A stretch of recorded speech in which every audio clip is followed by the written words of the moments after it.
Assalamualaikum warahmatullahi wabarakatuh. Innal hamdalillah nahmaduhu wa nasta'inuhu wa nastahdihi wa nastaghfiruh wa natubu ilaihi wa natawakkalu alaihi wa na'udzu billahi min shururi anfusina wa sayyiati a'malina may yahdihillahu fala mudilla lahu wa may yudlil fala hadiya lahu. Allahumma salli wa sallim wa barik ala Muhammad wa ala ali Muhammad kama sallaita wa sallamta wa barakta ala Ibrahim wa ala ali Ibrahim fil alamin innaka Hamidum Majid. Allahumma anfa'na bima 'allamtana wa 'allimna ma yanfa'una wa zidna ilman yuqarribuna ilaika ya Rahman. Ahlan wa sahlan, Rahman Ibrahim, Laila Osman, Faris Nisbah. Waalaikumsalam warahmatullahi. Rahman Ibrahim, Ku Aisyah, Naharia Amin, Ruqayyah Samad, Taqwa Jannah, Rahimah Wahab, Fatimah Syamsuddin, Top Fan, Ku Aisyah, Nur Hazira Ibrahim, Saiful Qumala, Sida Sahak, Zikri Hamdan, Suzy Daniel, Top Fan, Salahuddin Muhammad, Nisan Nur Hasana, Zawawi Ghazali. Waalaikumsalam warahmatullahi wabarakatuh. Terima kasih. Nulaila Osman, ahlan wa sahlan. Hamid Mahad, Husni Arpa dan semua yang hadir pada malam ni ya. Jamilah Ibrahim. Pada malam ni mari sama kita merujuk kepada Tafsir Munir. Bagi tuan-tuan yang memiliki Tafsir Munir, tolong lihat pada jilid yang ketiga, muka surat ke 119. Kita sedang mengadakan kempen satu rumah satu tafsir. Bagi mereka yang memiliki Tafsir Munir, pada waktu ini kita akan hadiahkan sebuah buku yang sangat menarik. Namanya buku Ensiklopedia Nama-Nama Anak. Mengapa kena memiliki buku ini? Dia merupakan satu panduan untuk ibu bapa mengelakkan daripada kesilapan dalam pemilihan nama cahaya mata. Dia merupakan satu panduan untuk menulis dengan betul dalam rumi dan juga jawi. Ia merupakan senarai nama lelaki dan juga perempuan. Lebih daripada beribu ada dalam ni tuan-tuan. Dan senarai nama yang murakab, iaitu nama yang dicadangkan berbentuk gabungan. Kemudian senarai nama para sahabat, para ulama, para salihin. Kemudian kebanyakan nama disertakan ada informasi ringkas tentang nama-nama tersebut. Dia mengandungi lebih daripada 3,500 nama. Buku yang bertajuk Ensiklopedia Nama-Nama Anak akan menjadi hadiah bagi mereka yang membuat pre-order Tafsir Munir. Jadi jangan ketinggalan tuan-tuan, selagi stok masih ada. Kami target 100 orang yang bertuah ni akan membeli Tafsir Munir dan dapat hadiah Ensiklopedia Nama-Nama Anak. Kami hantar lebih awal. Jadi jangan lupa tuan-tuan, marilah sama memiliki Tafsir Munir, membawa cahaya ke dalam rumah. Langkah ruginya usia kita berlalu tapi kita tak berusaha untuk memahami kalamullah. Dan saya mencadangkan tuan-tuan memiliki Tafsir Munir kerana ia antara tafsir yang paling penting dan menjadi rujukan teras dalam kuliah kita setiap malam sejak bulan 3 yang lalu. Terima kasih Saadia Pasar. Alhamdulillah dari Singapura ya. Lazmun Syahra, ahlan sahlan. Zawiyah Nizar, Hafizah Jazuri, Jumila Bibi, Hamidah Abdullah, Hafizah Jazuri, Top Fan, Azizan Salim, semua ya. Jadi malam ni rujuk kepada ayat 47 dan 48 dari surah Nisa. A'udzubillahi minasyaitanir rajim. Ya ayyuhalladzina utul kitaba aminu bima nazzalna musaddiqan lima ma'akum min qabli an natmisa wujuhan fanaruddaha ala adbariha aw nal'anahum kama la'anna ashabas sabt wa kana amrullahi maf'ula. Ayat ke-48.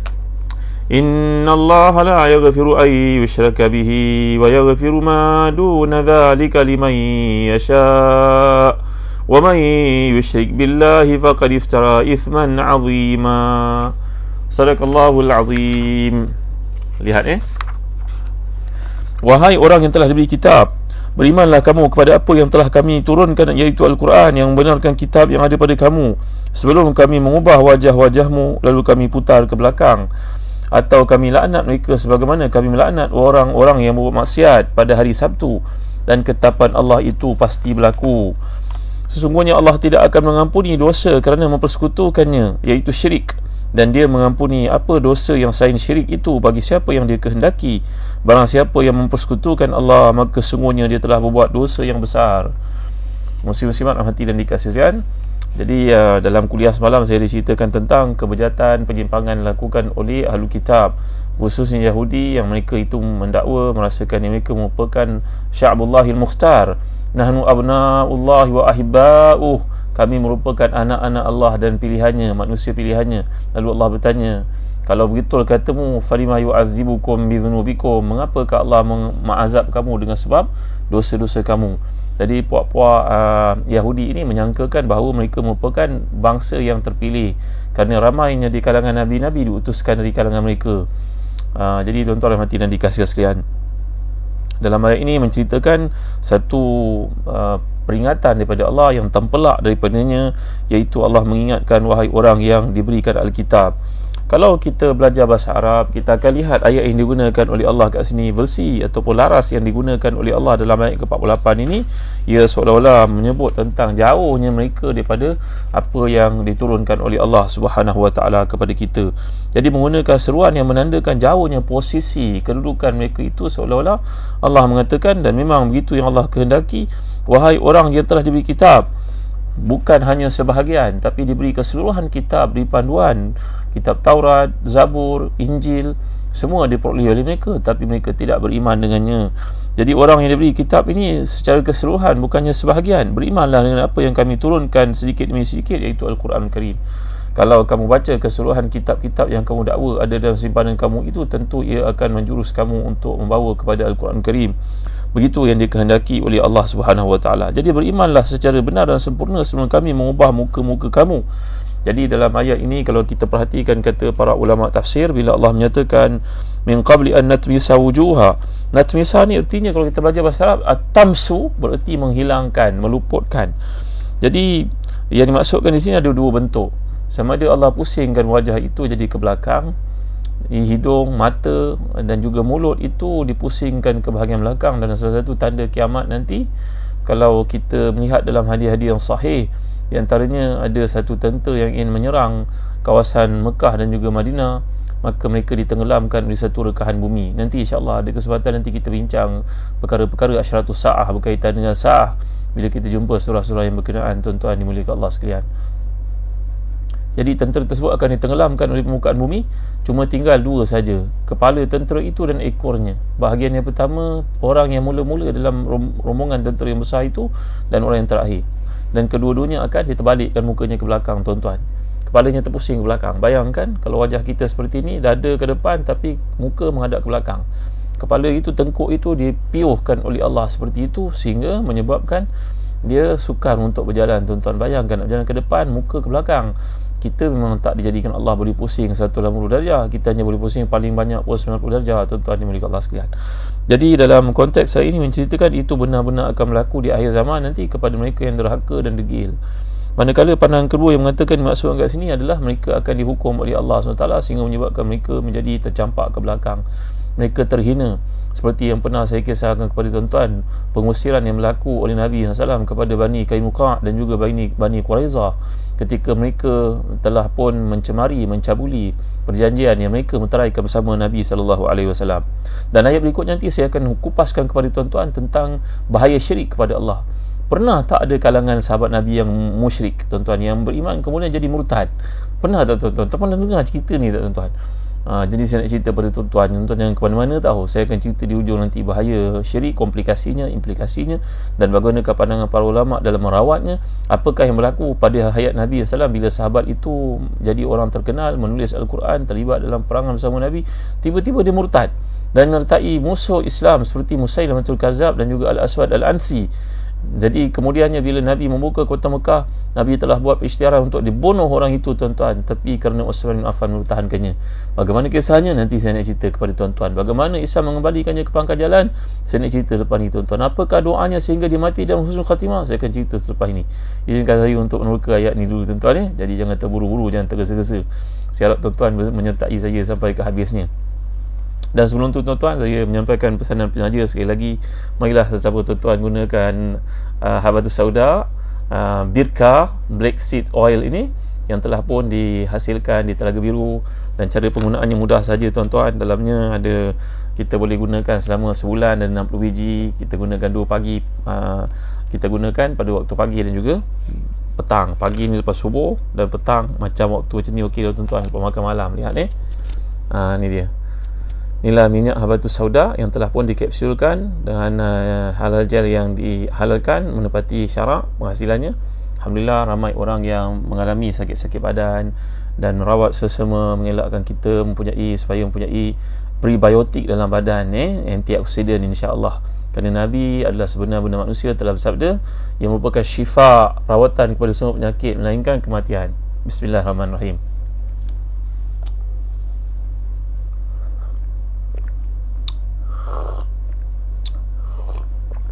Alhamdulillah. Mari tuan-tuan gunakan sama-sama. Ajak ayah kita, ibu kita, adik-adik kita gunakan. Tuan-tuan beli 3, kami hadiahkan 1. 1 tu kita hadiahlah kepada adik-adik kita, kepada ibu kita ke. Dan di samping tu tuan-tuan juga akan memperoleh sebuah buku yang menarik yang bertajuk 101 nama-nama Nabi SAW yang dihasilkan oleh Ustaz Ahmad dan Fadil, yang juga merupakan penulis buku bestseller Kenali Rasul kita Muhammad SAW. Tak bawa pula buku ni kat sini. Jadi tuan-tuan beli 3, kami hadiahkan 1, dapat lagi sebuah buku. Tuan boleh tengok di poster yang disediakan, buku yang bertajuk 101 nama-nama Nabi kita sallallahu alaihi wasallam yang dipuji dan dirujuk dalam Al-Quran, dipuji oleh Allah SWT. Nama-nama Nabi sebahagiannya merupakan nama dan sifat-sifat Allah yang Allah pinjamkan kepada Nabi kerana kelayakan baginda untuk menyandang nama tersebut. Jadi tuan-tuan jangan abaikan peluang istimewa ni dalam bulan Maulid. Kami kempen untuk memakan habatus sauda dan baca sirah Nabi menerusi nama-nama baginda. Tak kenal maka tak cinta. Baik, dalam ayat ini kalau kita perhatikan asbabun nuzulnya, kenapakah ayat ini turunkan, kata para ulama tafsir, contohnya Al-Imam As-Suyuti dalam tafsirnya, tafsir Ad-Durrul Mansur, begitu juga dalam tafsir Jalain menceritakan bahawa daripada Ibn Ishaq, daripada Ibnu Abbas menceritakan bahawa Nabi SAW berkata kepada para pemimpin, iaitu rahib-rahib Yahudi, di antaranya adalah Abu bin Surya dan juga Ka'ab bin Asad, nama-nama Arab, seperti yang saya ceritakan semalam, kerana dominannya bangsa Arab di Madinah sehingga menyebabkan orang Yahudi pun memakai nama-nama Arab, bercakap pun bahasa Arab. Macamlah orang-orang Cina, orang India yang duduk di kampung-kampung, mereka kadang-kadang faham bahasa Melayu terlebih daripada kita, bercakap bahasa Melayu macam kita, kadang-kadang bahasa ibunda mereka pun mereka tidak menguasainya. Maka itulah yang berlaku kepada orang-orang Yahudi di Madinah, mereka menggunakan bahasa Arab, nama mereka pun nama bahasa Arab. Jadi dalam riwayat daripada Ibnu Abbas radhiyallahu anhu berkata bahawa Nabi berkata kepada pemimpin-pemimpin rahib-rahib Yahudi, di antaranya Abdullah bin Surya, Ka'ab bin Asad, Nabi berkata kepada mereka, wahai orang Yahudi, bertakwalah kepada Allah dan peluklah Islam. Demi sungguhnya kamu mengetahui bahawa wahyu yang aku bawa ini benar-benar dari Allah. Maka Yahudi itu menjawab, kami tidak mengetahui perkara itu wahai Muhammad, wahai Abul Qasim. Mereka tetap tidak mahu mengakui kenabian Muhammad sallallahu alaihi wasallam dan hidup dalam kekafiran. Ini disebut oleh Imam Wahab Az-Zuhaili. Perhatikan daripada tafsir-tafsir seperti tafsir Qurtubi, tafsir Ibn Jarir Tabari, tafsir Imam As-Suyuti dalam tafsir Jalain dan sebagainya. Jadi ini merupakan asbabun nuzul. Dan sebaliknya kita dapat lihat yang jujur, yang betul, yang baik itu kita tak nafikan tuan-tuan. Kita kena adil kepada sifat bangsa Yahudi ini, kalangan mereka yang meluk Islam, seperti yang telah kita pelajari semalam. Seorang daripadanya bernama apa namanya tuan? Siapa boleh jawab? Siapa dapat jawab dapat hadiah 1 habatus sauda, dihadiah oleh sahabat saya. Cuba jawab sekarang. Siapa cepat dia dapat. Minta Zahzan Travel tolong hantar kan. Siapa dapat jawab? Cuba jawab sekarang. Siapakah nama hamba Allah yang masuk Islam ketika Nabi sampai di rumah Abu Ayyub Al-Ansari, datang dan telah mencium Nabi dari kepala hingga kakinya itu dan bertanya kepada Nabi 3 soalan? Siapa namanya? Tayyib, Fatin Amir dah jawab. Husain bin Salam, bukan Hasin Yanun macam cucu Nabi, itu nama Hasin Yanun, bukan ya. Dia Husain, Ha Sad Yanun, Ha Sad Yanun, Husain bin Salam, Sad. Tapi yang itu betul. Terima kasih. Tolong Zazan Travel, Bashir tolong ambil nama Fatin Amin ni, minta nak alamatnya. Kita nak hantar hadiah sebotol, sebekas minyak habatus sauda, kerana dapat menjawab dengan baik. Baik. Nur Huda Sari menjawab juga, Allah bin Salam telah pun didahului oleh Fatin Ami. Baik tuan-tuan, jangan bimbang, nanti ada soalan lagi untuk hadiahkan buku pula. Sahabat yang menghadiahkan buku dan juga habatus sauda ni mengharapkan tuan-tuan mendoakan untuk ayahandanya, mendoakan untuknya sekeluarga, mudah-mudahan dikurniakan anak, dikurniakan zuriat, dikurniakan kebaikan yang barakah macam tuan-tuan sahabat yang menghadiahkan ni. Terima kasih kepada sahabat yang menghadiahkan, hamba Allah yang mulia ni. Jadi tuan-tuan, kalau kita perhatikan dalam penjelasan dikemukakan oleh para ulama tafsir. Jadi bila Allah menyatakan natmis ini menghilangkan, dan saya telah jelaskan tadi, menghilangkan berarti dua. Yang pertama, menghilangkan wajah itu dipusingkan ke belakang seperti yang akan berlaku di akhir zaman nanti kepada tentera yang cuba untuk menyerang Madinah dan juga Mekah sebelum datangnya Dajjal.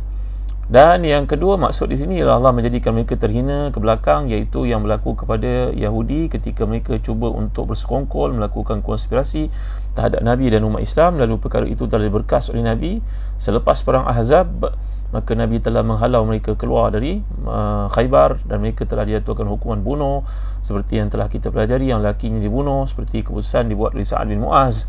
Itu merupakan keputusan yang sangat menghina mereka.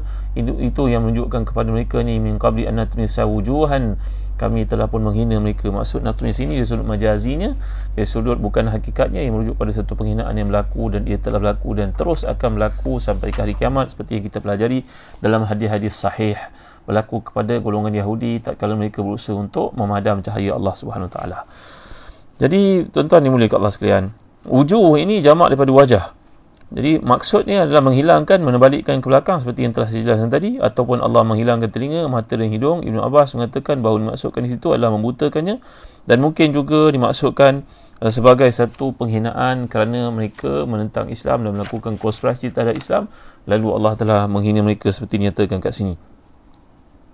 Kata para ulama tafsir, contohnya Imam Wahab Az-Zuhaili yang tafsir yang hebat ini, tafsir Munir, ayat ini berkaitan dengan ayat sebelumnya. Maksud ayat ini adalah untuk membuka pintu harapan kepada ahli kitab supaya mereka beriman. Meskipun pada ayat sebelumnya ceritakan bahawa mereka telah memberi kesatan dengan cara membuang petunjuk. Maknanya Allah pujuk kat sini tuan-tuan, mengingatkan mereka. Jadi prinsip pujuk ini dapat kita lihat dalam banyak firman Allah SWT secara straightforward ataupun indirectly, memujuk manusia untuk kembali ke pangkuan jalan. Jadi di antaranya adalah ayat yang mengharuskan mereka untuk mengamalkan apa yang mereka ketahui dan merintahkan mereka untuk beriman kepada Al-Quran. Allah merintahkan Al-Kitab baik Yahudi ataupun Nasara untuk beriman kepada wahyu yang diturunkan kepada Nabi Muhammad SAW. Bila kita baca surah Al-Fatihah, Allah nyatakan ghairil maghdubi alaihim waladdallin. Ghairil maghdubi alaihim ini dalam tafsir yang paling masyhur merujuk kepada golongan dimurkai Allah, iaitulah golongan Yahudi, kerana mereka mengetahui kebenaran tetapi memalsukannya. Manakala ad-dallin adalah golongan Nasara, iaitu golongan yang tersesat. Siapa yang sesatkan mereka tuan-tuan? Yahudi lah yang menyesatkan mereka. Maka orang Kristian ni tidaklah sebijak orang-orang Yahudi, kerana orang Yahudi merupakan bangsa yang membaca, tapi orang Kristian hanya mengikut sahaja apa yang telah pun dikatakan oleh puak Yahudi itu. Jadi Al-Quran menyebut bahawa mereka adalah kaum yang mendapat Alkitab, meskipun mereka mempersia-siakan kandungannya, membakar yang lain. Di antara perkara yang wajib mereka imani adalah semua agama samawi bersepakat dalam ajaran dasar, iaitu tauhid, tidak syirik, menghiasi diri dengan sifat yang mulia, menjauhi perbuatan zina dan juga kemungkaran-kemungkaran lain. Nabi SAW menjelaskan bahawa kenabian Nabi Daud, Sulaiman, Musa, Isa AS semuanya merupakan Nabi-Nabi Allah SWT. Semuanya merupakan putusan Allah SWT. Kita baca dalam kisah yang berlaku kepada seorang perempuan yang pulang dari Mali, yang telah pun ditebus oleh Presiden Perancis, yang mendapat reputasi buruk pada hari ini tuan-tuan kerana sikapnya terhadap orang Islam. Maka dia cuba untuk membeli wanita tersebut, mengatakan bahawa orang Islam teroris dan sebagainya, membayar sejumlah wang yang banyak untuk membolehkan wanita yang disangkanya padri itu pulang ke Perancis, ke pangkuannya. Rupa-rupanya alangkah terkejutnya bila sampai di airport. Tuan-tuan tahu ke kisah ni? Kita tak membaca tuan-tuan. Saya membaca, terima daripada WhatsApp orang ramai je. Wallahualam, mudah-mudahan dia betul lah. Kan? Maka perempuan disangka apa namanya ni? Ingat namanya apa? Perempuan yang pulang dari Mali ni, dikatakan dia masih lagi pemimpin Kristian, padri perempuan. Tiba-tiba bila dia kembali di airport, disambut di Paris itu, rupa-rupanya dia telah pun masuk Islam. La ilaha illallah Muhammadur Rasulullah. Yuriduna yudfi'u nurallahi bi afwahihim. Mereka nak memadam cahaya Allah seumpama seorang meniup matahari tuan-tuan. Alangkah kerja itu merupakan kerja yang sia-sia, nak meniup cahaya matahari, cahaya Islam. Lagi ditekan lagi banyak orang yang mengimaninya, seperti berlaku pada seorang ahli parlimen yang berpengaruh politik yang terkemuka di Belanda kan tuan-tuan, yang satu masa itu cukup membenci Nabi kita Muhammad SAW. Akhirnya pada satu peluang, beliau telah pun dihadiahkan Al-Quran, dibacanya satu persatu A to Z beberapa kali. Akhirnya yang keluar daripada mulutnya, asyhadu an la ilaha illallah wa asyhadu anna Muhammadar Rasulullah. bahawa dia mendapati kebenaran itu tertera, terpampang di hadapannya, walaupun peringkat awal dia merupakan orang paling benci kepada Islam, kepada Rasulullah SAW. Ini merupakan seorang pendakwah ke jalan Allah Subhanahu Wa Taala. Jadi muslim-muslimat rahmati dan dikasihi, Allah mengancam golongan yang sesat ini, yang mereka tidak menggunakan akal mereka tak menggunakan hati, bisikan fitrah yang ada dalam diri itu untuk mengimani kebenaran dibawa oleh Nabi SAW. Dan Allah mengingatkan mereka kepada satu kejadian yang berlaku tentang bangsa Yahudi yang diazab oleh Allah SWT dengan penukaran wajah mereka menjadi apa tuan-tuan? Menjadi kera, menjadi monyet, kerana tindakan mereka. Wa yawma la yasbituna la ta'tihim, cerita tentang ikan. Tuan-tuan, cerita tentang ikan ni, iaitu kaum Yahudi telah pun dilarang untuk melakukan kerja-kerja harian pada hari Sabtu, kerana mereka yang minta kepada Nabi Musa supaya hari Sabtu tu jadi hari fokus untuk ibadah. Tapi kita orang Islam, Allah beri hari Jumaat sebaik-baik hari, penghulu sekian hari, tapi kita masih lagi dibenarkan bekerja. Malahan di hujung surah Al-Jumu'ah itu Allah menyatakan, fa idza qudiyatis salatu fantashiru fil ard wabtagu min fadlillah. Lepas sembahyang Jumaat itu berzikir, doa, dan kemudian keluarlah menyambung kerja-kerja kamu. Tapi golongan Yahudi minta kepada Rasulullah yang diutuskan kepada mereka, iaitu Nabi Musa AS, supaya hari Sabtu jadi hari ibadah saja, tak boleh nak bekerja. Sehingga hari ini tuan-tuan, kalau tuan-tuan ikut kami Zazan Travel, kami pergi ke negara Palestin, tuan-tuan akan lihat pada hari Sabtu kalau kita pergi, diam semua. Yahudi tak boleh bawa kenderaan, Yahudi tak boleh buka letrek. Kalau ada letrek yang terlupa ditutup malam tadi sejak Jumaat, maka mereka tak boleh usik dari situ. Takut mereka pada peristiwa yang pernah berlaku pada tuan moyang mereka, iaitu ditukar muka mereka menjadi beruk, tuan-tuan. Tahu tak cerita ni? Besok saya cerita lah tuan-tuan, ni tak saya cerita dulu. Jadi ayat ini juga berkaitan dengan natmis wujuh ni, Allah menukar wajah mereka jadi wajah beruk. Ni satu daripada pandangan para ulama tafsir. Apakah bertukar dengan rupa beruk yang sebenarnya? Kalau kita kaji genetik dari sudut kromosom ni, mungkin ada perbezaan di antara manusia dan beruk. Macam mana pula boleh berubah? Setengah daripada para ulama mengatakan tidak, mereka tidak bertukar menjadi beruk, tetapi mereka punya sifat seperti beruk, melompat seperti beruk walaupun rupanya rupa manusia, perangai macam orang Kenan, tuan-tuan ni mulia Allah sekalian. Ini pandangan setengah daripada para ulama Azhar seperti Muhammad Abdul dan sebagainya. Jadi muslim-muslimat yang rahmati dan dikasihi, golongan Yahudi cukup takut kalau musibah ini berlaku kepada mereka lagi, kerana datuk imam mereka pernah ingkar pada seruan Nabi Musa, iaitu hari Sabtu tak boleh nak bekerja. Maka pada hari Sabtu yang mereka sepatutnya beribadah, itu pula ikan paling banyak datang ke tepi laut, bermain-main di tepi laut, sampai mereka pun terliur melihatnya, tak boleh nak tangkap kerana hari Sabtu merupakan hari ibadah. Maka mereka pasang net, pasang jaring pada pagi Sabtu, tuan-tuan, malam Jumaat, malam Sabtu itu, dengan harapan mereka nak melakukan hilah terhadap Allah SWT. Sedangkan pada malam itu telah waktu untuk ibadah, tapi mereka pasang, nanti bila masuk hari Ahad, mereka boleh ambil jaring yang telah dipenuhi dengan ikan itu. Akhirnya Allah menukar mereka sama ada menjadi beruk, ataupun dalam setengah pendapat para ulama, perangai mereka jadi seperti perangai beruk. Wallahu a'lam. Tapi dalam ayat jelas menunjukkan bahawa memang mereka itu bertukar menjadi beruk. Nanti saya cerita perkara ini, tuan-tuan. Jadi ketetapan Allah pasti laksana. Maksudnya Allah adalah ketetapan Allah untuk mewujudkan satu yang pasti direalisasi dan tidak ada yang mampu mencegah, menghalangnya. Oleh sebab itu hendaklah kamu berwaspada terhadap ancamannya. Itu sebab Allah Taala menyatakan di hujung ayat ini, kita dapat lihat Allah menyatakan, wa kana amrullahi maf'ula. Ia merupakan satu ketetapan yang tidak boleh diingkari, ia pasti akan berlaku. Jadi ancaman Allah ni benar-benar terjadi pada waktu turunnya Al-Quran, iaitu Bani Nadir yang telah pun mendapat kehinaan, diusir keluar dari Madinah. Begitu juga Bani Quraizah yang telah pun dibinasakan oleh hukuman Rasulullah dengan mesyuarat bersama dengan Sa'ad bin Mu'az. Maka itulah semua termasuk dalam erti menghina mereka, menukar wajah mereka, bermaksud penghinaan yang mereka terima kerana mengingkari perjanjian damai yang telah dibuat bersama dengan Rasulullah SAW. Jadi tuan-tuan rahmati dan dikasihi, kemudian datang ayat Allah, innallaha la yaghfiru ay yushraka bihi wa yaghfiru ma duna dzalika liman yasha wa ma yusyrik billahi faqad iftara ithman mubina faqad iftara ithman 'azima. Sungguhnya Allah tidak akan mengampun dosa kerana mempersekutukan, iaitu syirik, dan dia mengampuni apa sahaja dosa selain daripada syirik bagi siapa yang dia kehendaki. Barang siapa yang mempersekutukan Allah, maka sungguhnya dia telah berbuat dosa yang besar. Jadi dalam ayat ini merupakan satu berita gembira untuk orang beriman, iaitu semua dosa akan diampunkan oleh Allah. Ayat ini merupakan satu bisyarah, satu busyra Kata Sayyidina Ali karramallahu wajhah, ayat ini ayat yang paling aku gembira membacanya, kerana ayat itu menggambarkan kepada kita bahawa pengampunan akan diberikan oleh Allah kepada semua manusia yang melakukan kesilapan. Dosa besar macam mana sekalipun, apabila mereka bertaubat, mereka pasti akan diterima kembali oleh Allah SWT, kecuali dosa yang namanya syirik kepada Allah SWT, kerana dosa ini tidak ada jalan untuk pengampunan bila kita melihat kepada ayat ini. Kata Al-Imam Dr. Ratib Nabulusi yang tafsirnya, mengapakah dosa syirik ini begitu besar di sisi Allah SWT? Dibayangkan begini untuk kemudahan tuan-tuan faham dalam tafsiran yang dikemukakan.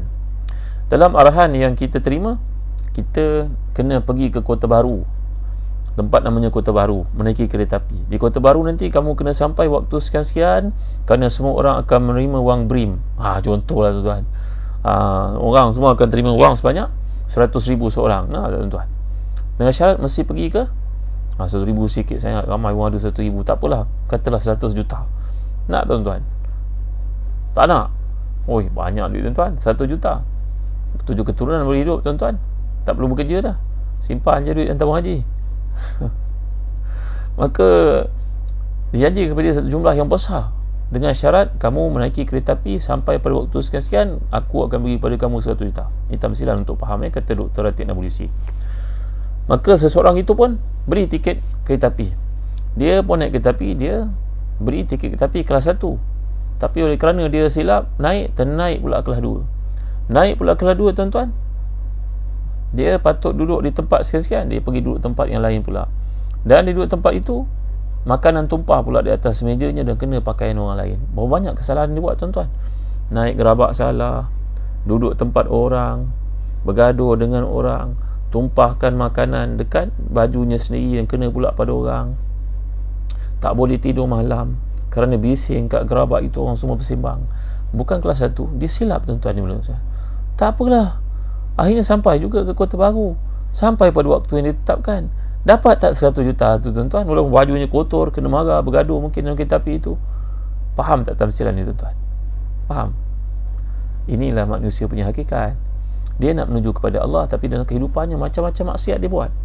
Sebutlah bermaksiat, mungkin dia melakukan secara tak sengaja, mungkin terlanjur, mungkin itu, mungkin ini, tapi destinasi dalam hati dan fikirannya Allah. Dalam hatinya, deep in his heart ni, ingat pada Allah. Walaupun ya Allah, aku malu ya Allah, aku takutlah ya Allah, aku takut kalau mati, la ilaha illallah Muhammad Rasulullah tuan-tuan. Tapi dia terjebak juga buat maksiat. Kalau pergi ke masjid, dia boleh jadi imam. Kalau pergi ke kenduri kahwin, dia boleh berkaraoke dengan isteri orang. Allahu Akbar, la ilaha illallah, la ilaha illallah. Itu satu doa yang saya ajar tuan-tuan untuk baca, yang antara doa terbanyak Nabi amalkan, yang diajar oleh para anbiya kepada Nabi kita SAW.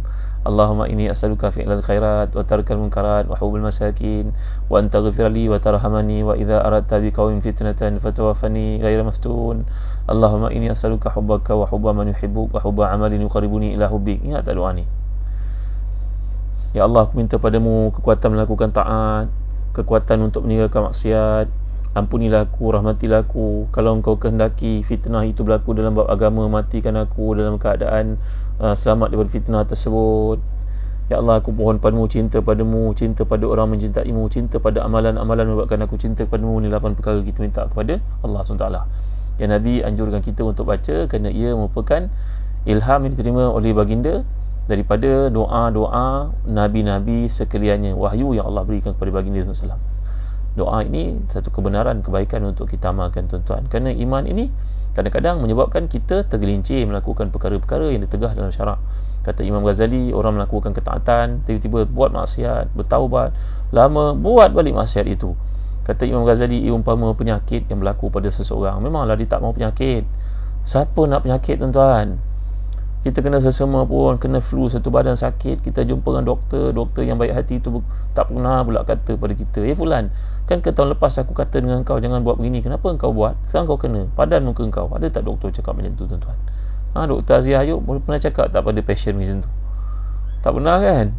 Jadi gitulah tamsilannya dalam hidup ni. Kita buat dosa, kata Imam Ghazali, dosa itu bila kita lakukan secara repetitif, berulang-ulang, kita kena ingat Allah itu Maha Pengampun dan Penyayang. Kita berusaha bersungguh untuk meninggalkannya, tapi andai kita melakukannya semula, ia umpama penyakit, kata Imam Ghazali. Cantik betul tamsilan itu tuan-tuan. Terima kasih Ummu Fatih telah masukkan dekat WhatsApp group kita. Saya serulah tuan-tuan yang berkesempatan, marilah masuk ke Telegram sahabat Ustaz Zahzan. Di situ ada banyak doa yang kita kongsikan selain daripada Facebook ini. Panjang-panjang, mudah-mudahan ia menjadi jariah ilmu. Baik, kembali kita kepada ayat ni tadi tentang larangan untuk melakukan syirik kepada Allah. Kerana orang yang melakukan syirik kepada Allah, umpamanya dia patut pergi ke Kota Baru untuk terima wang sebanyak 100 juta pada tarikh sekian-sekian, tapi dia naik kereta api, dia pergi ke Johor Bahru tuan-tuan. Walaupun dia naik gerabak yang betul, dia tak menyakiti orang, dia tak merampas hak orang, dia tak bergaduh dengan kereta api, dia tak kotorkan baju dia, tapi dia pergi ke tempat yang salah. Inilah berlaku kepada orang kafir.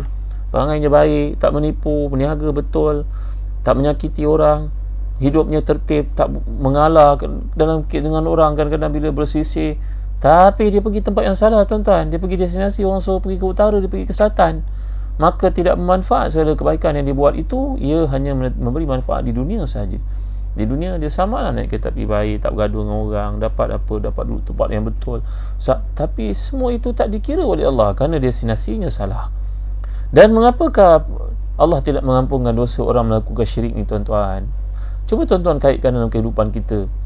Orang buat kesalahan dalam sebuah negara, kesalahan lalu lintas, kesalahan itu, kesalahan ini, tapi ada kesalahan yang tak boleh diampunkan oleh negara. Contohnya kesalahan cuba untuk menjual negara, contohnya kesalahan untuk menukar sistem yang ada ini kepada sistem komunis. Contohnya untuk menukar sistem yang ada ini untuk membuang raja-raja yang ada. Raja-raja yang ada punya jasa dalam negara ini, walaupun ada kelemahan-kelemahan tertentu, kita kena ingat tu. Memang manusia ada kelemahan, tapi ada kebaikan. Kebaikannya banyak banding dengan keburukannya tuan-tuan dimuliakan Allah sekalian. Ini sistem yang ada.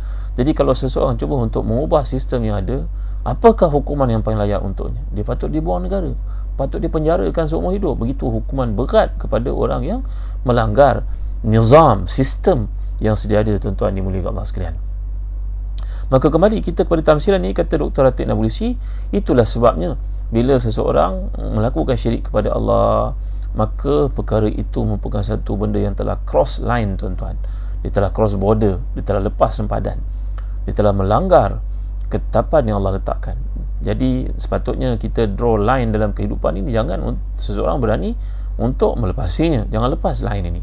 Jadi bila kita buat satu garisan ni garisan penamat, jangan ada orang keluar dari garisan ni. Siapa lepas garisan ni, maka problem. Maka itulah yang berlaku kepada orang yang murtad, itulah yang berlaku kepada orang yang syirik kepada Allah. Maka dia tidak mendapat keampunan daripada Allah, walaupun kebaikannya di dunia itu berlambak-lambak banyaknya tuan-tuan dimuliakan Allah sekalian. Jadi kalau kita perhatikan, adakah perkara syirik ni, murtad ini, kalau syirik orang itu daripada asal yang tidak masuk Islam. Kalau murtad itu orang telah masuk Islam, tapi kemudian dia melakukan perkara-perkara yang menyebabkan dia syirik kepada Allah SWT. Pernah tak berlaku perkara ini kepada sahabat-sahabat Nabi, iaitu generasi yang terbaik untuk kita ambil sebagai contoh dan pedoman dalam hidup tuan-tuan? Jawapannya ada. Tapi sebelum tu, saya nak bawa daripada tafsir Munir yang hebat ni tuan-tuan, pada muka surat ke-124, bahawa mensyirikkan Allah itu ada dua bentuk, kata Dr. Wahbah Zuhaili. Yang pertama, syirik dalam bab uluhiyah, iaitu menetapkan keberadaan zat lain selain daripada Allah yang memiliki kekuasaan dan mampu untuk mengatur alam raya. Inilah yang berlaku kepada Ayah Pin sebagai contohnya, ajaran Tuhan Harun contohnya, yang mengatakan ada Tuhan lain yang mentadbir, mencatur alam ini, mentadbirnya.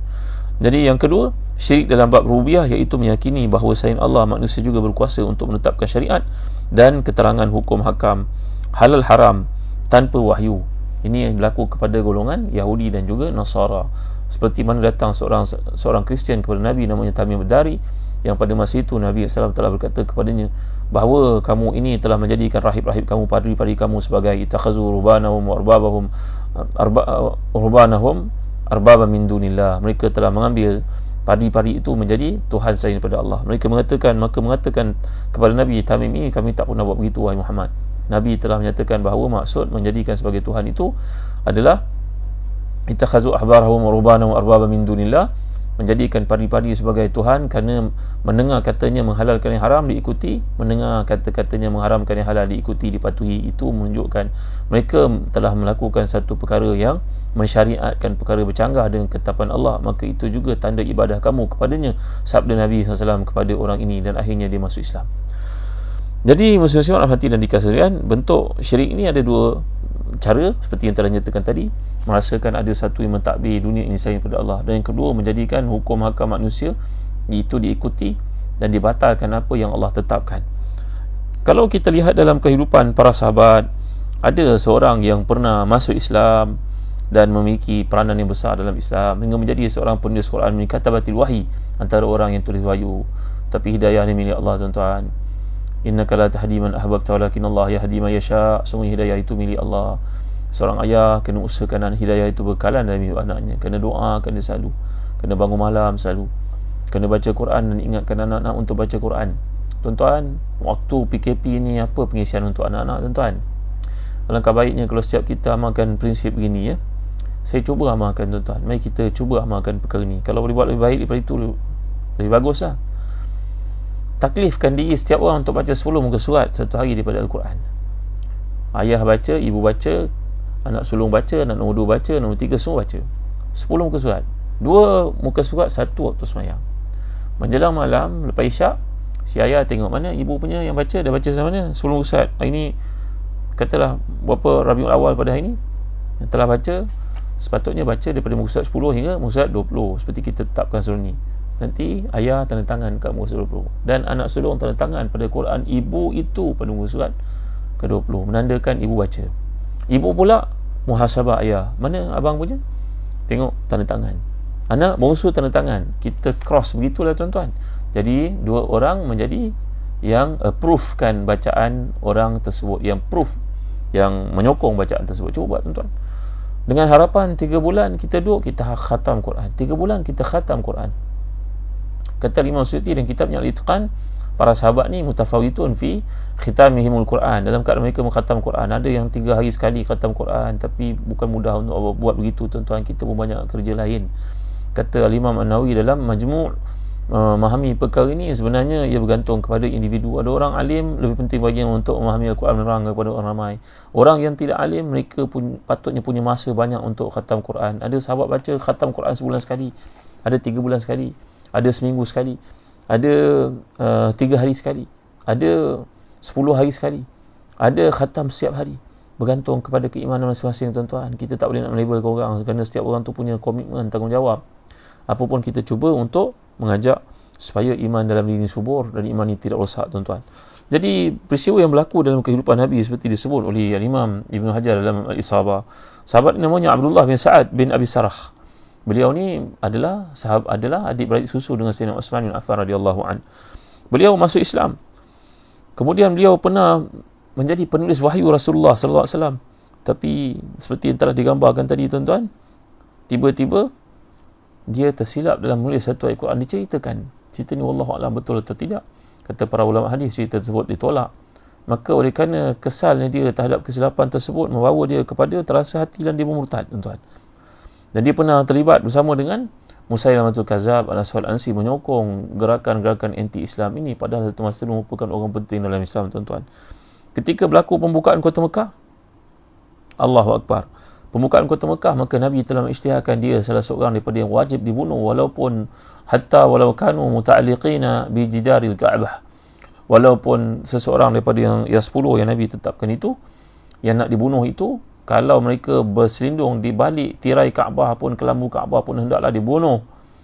Maka Abdullah bin Sa'ad bin Abi Sarah ni, tuan-tuan, masa ketakutan yang amat sangat mendengar apa yang Nabi SAW tetapkan itu, dia telah larikan diri untuk mendapat perlindungan politik daripada adik-adik susunya Uthman bin Affan radhiyallahu anhu. Maka Uthman ni telah merayu kepada Rasulullah SAW, berjumpa dengan Rasulullah untuk minta syafaat Rasulullah. Wahai Rasulullah, ampunkanlah dia, berilah pengampunan kepadanya. Nabi terdiam seketika sehingga akhirnya Nabi memberi kepadanya keampunan, tuan-tuan. Lalu Abdullah bin Sa'ad bin Abi Sarah ni kerana terlalu malu kepada Rasulullah, dia memilih untuk duduk jauh daripada Rasulullah, tak sanggup bertemu Rasulullah. Kalau bertemu secara tak sengaja pun, dia akan menundukkan pandangannya lantaran malu yang amat sangat terhadap perbuatannya murtad itu, tuan-tuan dimuliakan Allah sekalian.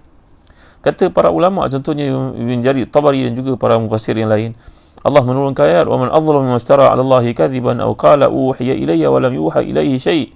Ini turun berkaitan dengan orang yang murtad seperti beliau dan seperti Musailamatul Kadzab.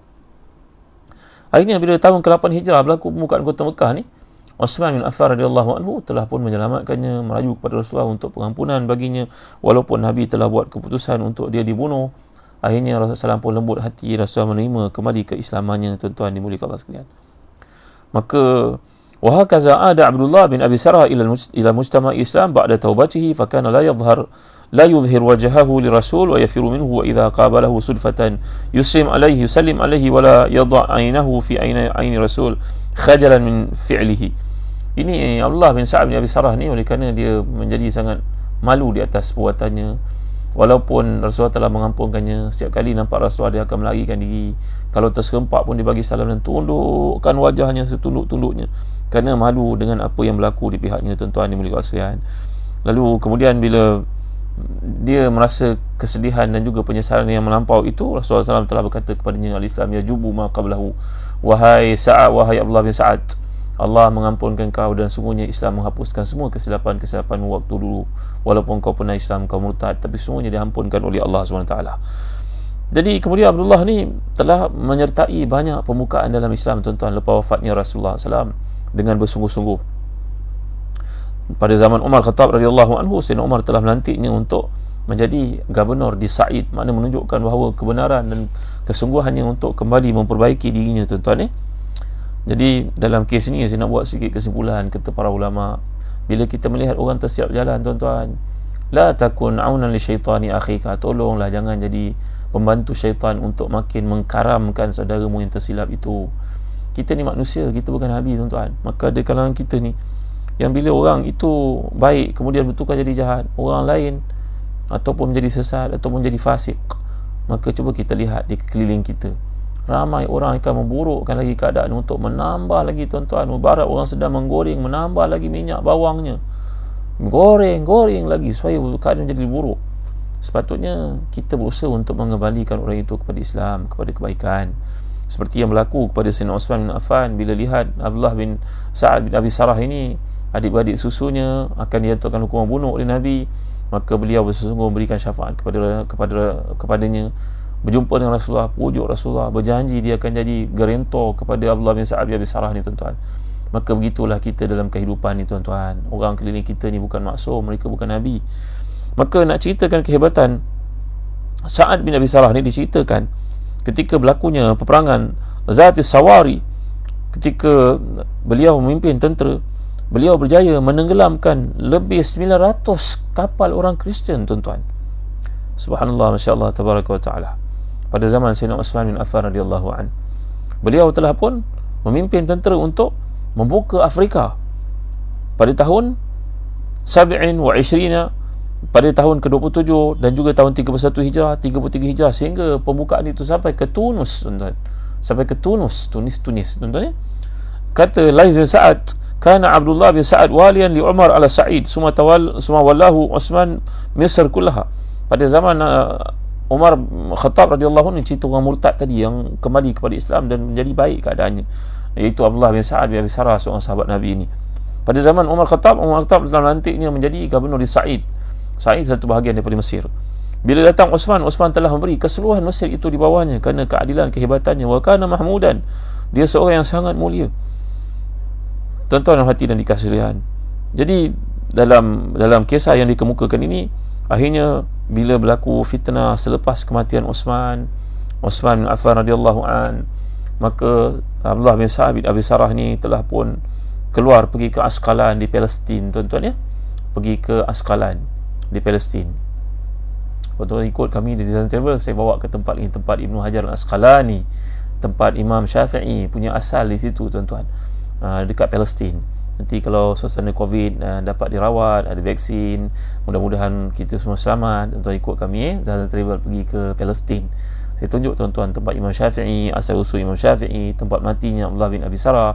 Yang menariknya, Abdullah bin Sa'ad bin Abi Sarah ini, bila beliau mendapati bahawa hari-hari fitnah berlaku dan keadaan politik tidak stabil, masing-masing menyangkakan dirinya pihak yang betul, kebenaran memanglah memihak kepada Sayyidina Ali karamallahu wajhah. Sebenarnya Sayyidina Muawiyah tersilap dalam percanggahan pendapat itu, tapi Abdullah bin Sa'ad bin Abi Sarah ini telah pun melihat keadaannya tidak mampu untuk berada di mana-mana kamp pun, maka beliau melarikan diri pergi ke Asqalan.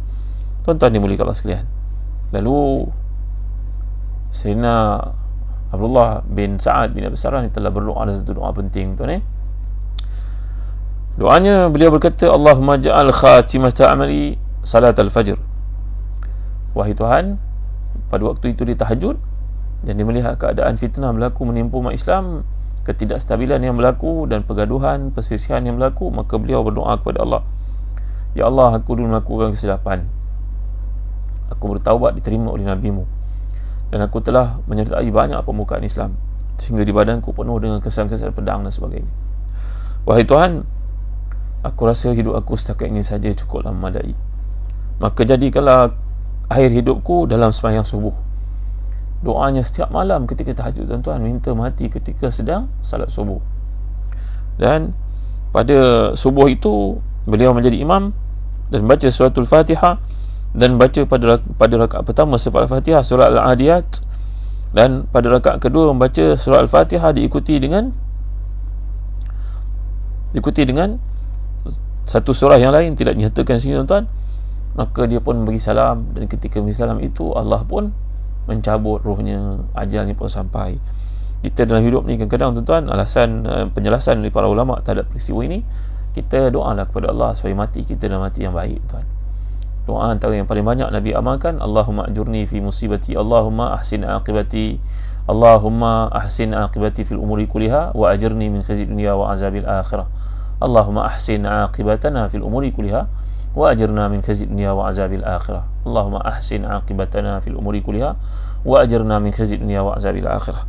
Ya Allah, baikkanlah mati hujung hidupku dan beri aku ganjaran atas segala musibah yang berlaku dalam hidupku. Doa ni kita baca selalu, tuan-tuan, dan ingatkanlah, niatkan diri kita mati ketika tahajud ke, mati ketika di Madinah ke, mati ketika sedang sujud ke. Kadang-kadang sampai kepada kita video melihat orang meninggal dunia dalam keadaan yang terbaik, tuan-tuan, dimuliakan Allah sekalian, sedang sembahyang isyak berjemaah, sedang sujud. Peristiwa ini sudah tidak tersembunyi kepada kita lagi, tuan-tuan. Dengan zaman teknologi pada hari ini, mereka menyebarkan, menunjukkan kepada kematian yang sangat mulia itu. Mereka yang sedang tahajud, mereka yang sedang sembahyang subuh, kadang-kadang kamera yang ambil itu bukan kamera masjid, bukan direkod-rekod seperti itu, ditunjuk-tunjukkan, tuan-tuan. Maka apa yang didoakan oleh Abdullah bin Sa'ad bin Abi Sarah ini patut menjadi pengajaran kepada kita. Mintalah kepada Allah supaya mati dalam keadaan yang terbaik, mati dalam keadaan sihat, mati dalam keadaan tidak sakit. Bayang, tuan-tuan, kalau seseorang itu sakit, anak kena uruskan pampersnya, anak kena dokong dia ke sana kemari, takut anak tak sabar, tuan-tuan, takut pasangan tidak mampu untuk melakukannya, takut tak ada orang nak uruskan. Ada peristiwa-peristiwa yang menyedihkan berlaku. Kadang-kadang seorang itu ditinggalkan begitu saja oleh anak-anaknya tak mampu nak jaga. Allahu Akbar. Maka doa Abdullah bin Sa'ad bin Abi Sarah ini adalah, wahai Tuhan,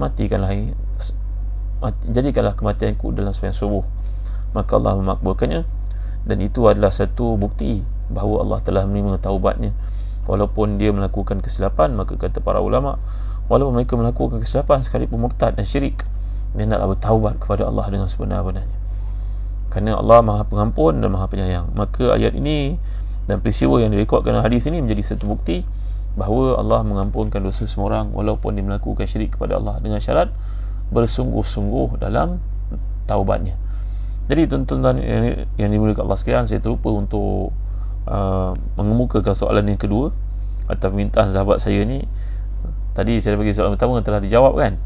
Jangan lupa, ya, Zazan Travel tolong hantar hadiah kepada Fatin Ami kerana jawapan tepat. Soalan kedua saya tanya sekarang, jawab cepat-cepat ni. Ready?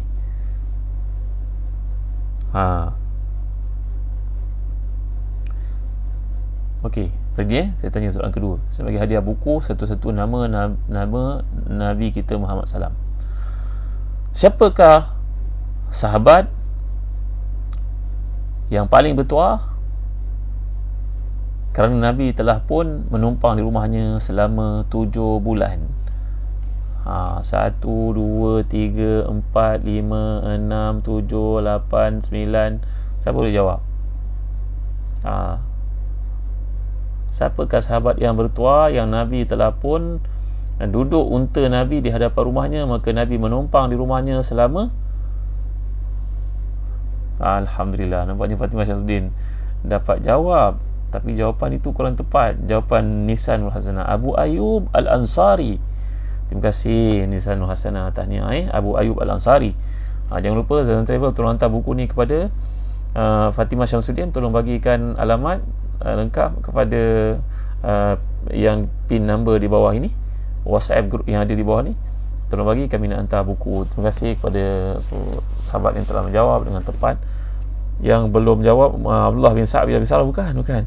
Ini sahabat yang murtad dan masuk Islam semula, Rizam. Yang saya tanya ni, siapa sahabat yang bertuah yang Nabi pernah duduk di rumahnya selama 7 bulan. Ketika sahabat-sahabat merebut unta Nabi untuk membawa Nabi duduk ke rumah mereka, tiba-tiba unta Nabi duduk di hadapan rumah sahabat ni. Siapa nama sahabat ni?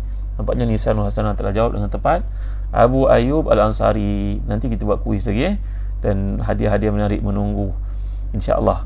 Jadi terima kasih tuan-tuan. Di hujung ni saya memang berjanji semalam untuk menceritakan lanjutan daripada kisah Abdullah bin Salam yang nama asalnya Hussein bin Salam itu, tapi nampaknya saya terlupa. Kita sambung esok kisah bagaimana Abdullah bin Salam ini dikatakan ahli syurga dalam mimpinya. Apa mimpinya menarik sampai Nabi telah mengatakan bahawa beliau ni antara 10 awal masuk, yang paling awal masuk syurga. Besok saya ceritakan kepada tuan-tuan. Jadi terima kasih atas kehadiran tuan-tuan. Tolong panjang-panjangkan video ni. Moga padanya ada hidayah, padanya dapat beri taufik. Yang beri taufik adalah hidayah dari Allah SWT. Kita berusaha untuk menyebar luaskan hidayah ni supaya menjemput hati manusia, memujuk mereka untuk kembali kepada Allah SWT. Kita akhiri sama dengan doa pada malam ni. Fatin Ami dan juga Nisanul Hasanah, jangan lupa tolong bagi alamat, bagi nama penuh dan alamat. Nanti Zazan Travel nak hantar hadiah yang dinyatakan tadi. Malam esok kita buat kuis lagi, insyaAllah. Jadi sama kita menamatkan kuliah pada malam dengan doa.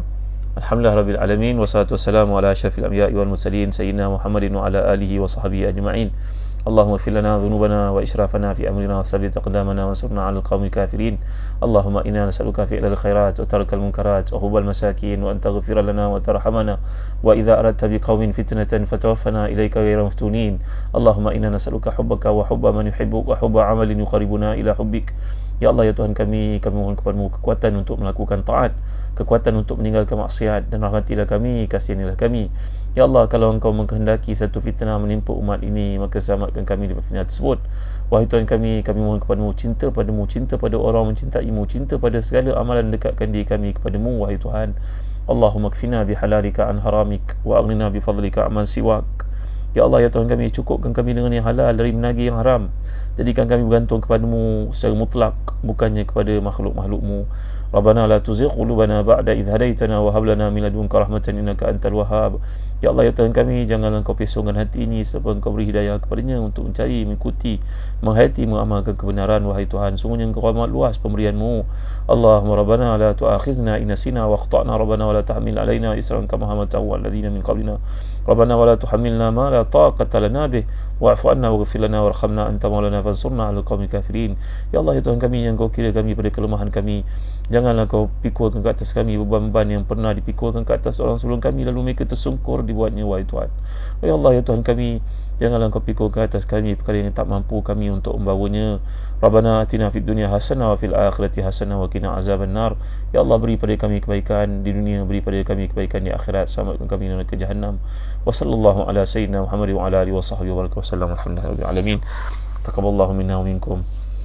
Tuan, terima kasih semua pada Rizam, pada Irwan, kepada Nuzaini Ibrahim, Nurliza dan Noli, Zawi Ghazali, Rohaya Talib. Jawapan Cikgu Rohaya tu betul Nurliza, tapi tadi yang jawab lebih awal Nisanul Hasanah. Terima kasih semua. Nanti kita buat test lagi, kita buat ujian lagi, kuis lagi. Jadi Aziz Taifo, Allahu Akbar, sedih bila lihat anak-anak tak sanggup jaga ayah ibu. Kita ayah ibu tak nak susahkan mereka, maka kita doalah macam doa yang dianjurkan tadi, seperti kisah Abdullah bin Sa'ad bin Abi Sarah. Minta kepada Allah doa mati dalam sujud, minta doa dalam keadaan kita mati tidak menyusahkan orang, minta doa mati ketika tahajud, minta doa ketika beribadah di Raudah, contoh.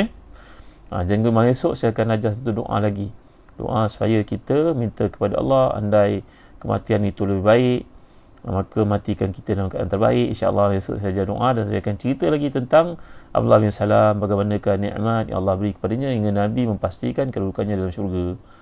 Jumpa lagi esok insyaAllah. Siti Marwani,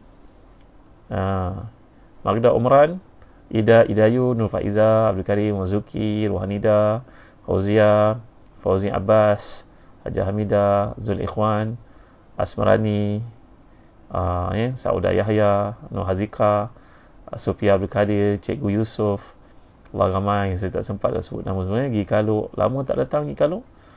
Syed Muhammad Firdaus, Kamisai CMS, Zata Nabila, Masya Allah sedapnya nama Zata Nabila, Zat Nabila, Fizat Ismail, Hani Nani, Yan Abdullah, Puan Yan Abdullah. Terima kasih semua. Kenal saya dan doa tuan-tuan. Sekian, Assalamualaikum warahmatullahi wabarakatuh.